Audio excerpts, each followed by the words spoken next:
সর্বনাশ! এ কি হলো ঢালিউড পাড়ায় আবার? হঠাৎ যেন মৃত্যুপরী হয়ে উঠেছে পুরা ঢালিউড পাড়া। এবার জনপ্রিয় নায়িকা শবনম ইয়াসমিন বুবলি হঠাৎ করে শুটিং সেটে অসুস্থ হয়ে পড়ে।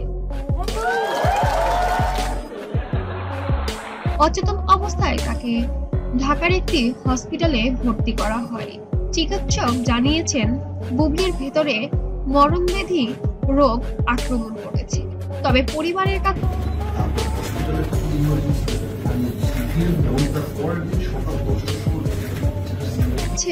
এখনো কোনো কিছু খোলাসা করেননি ডাক্তার।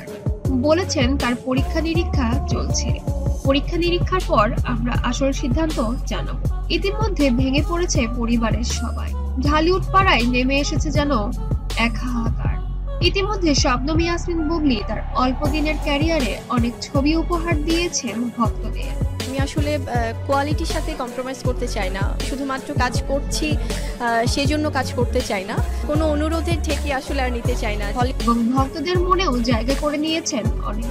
তবে সাকিব খানকে নিয়ে তার জীবনে নানা তর্ক বিতর্ক থাকলেও এবার যেন সব ভক্তরা হাত তুলেছেন শবনম ইয়াসমিন বুবলির জন্য, দোয়া প্রার্থনা করছেন এবং সন্তানের জন্য হলেও যেন আল্লাহ তাআলা তাকে ফিরিয়ে দেয় এমনই দোয়া করছেন।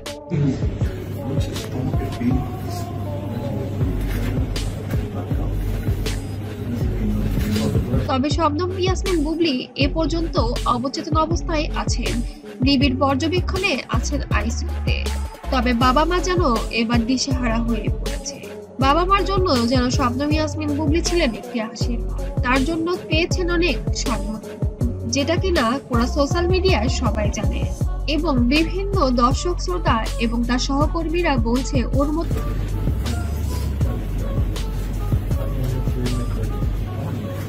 মানুষ কম দেখা যায়।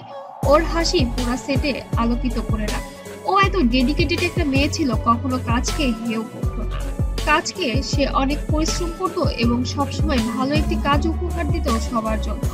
তবে এই তারকার এবার কি হবে অবশ্যই কমেন্টে জানাতে যেন ভুলবেন না। এবং দেশবাসীর কাছে পরিবার পরিজন সবাই দোয়া চেয়েছেন, অবশ্যই আপনারা দোয়া করতে ভুলবেন না।